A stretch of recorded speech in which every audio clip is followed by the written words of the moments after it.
Hi friends, మనం ఈ రోజున we use the before the names దా ఏ విధంగా ఉపయోగిస్తారో ఈ వీడియోలో మనం తెలుసుకుందాం.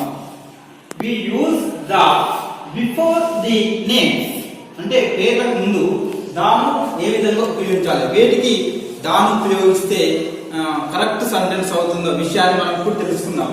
ఇక్కడ చూసినట్లయితే ఇవి చాలా గమనించాలి, ఇవి చాలా జాగ్రత్తగా గమనించాలి. Sea oceans, mountains, rivers, holy books, buildings, countries and directions వీటికి మాత్రము దాన్ని ఉపయోగించాలి. ఎగ్జాంపుల్ మనం తీసుకుందాం. Sea, oceans, mountains, rivers, holy books, buildings, countries, directions వీటికి ముందు ఏం ఉపయోగించాలంటే దాన్ని ఉపయోగించాలి. ఏ విధంగా అంటే the Indian ocean, the Indian ocean, the Himalayas. ఇక్కడ మనం చూసినట్లయితే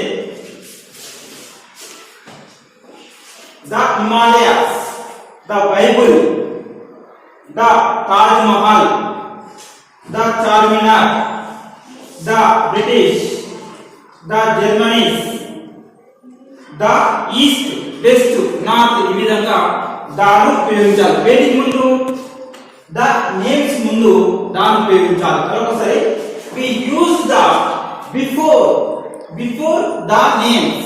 ఓకే, వేటికి ఉపయోగించాలంటే example the Indian ocean, the Himalayas, the Bible, the Taj Mahal, the Charminar, the British, the Germanies and the east వీటికి మాత్రము దా ఉపయోగించాలి.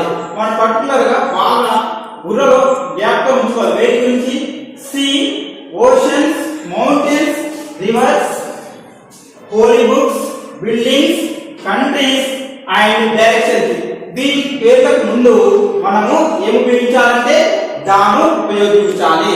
వీటిని బాగా జ్ఞాపకం ఉంచుకున్నట్లయితే దాను వేటికి ఉపయోగించాలో మనకు అర్థమవుతుంది.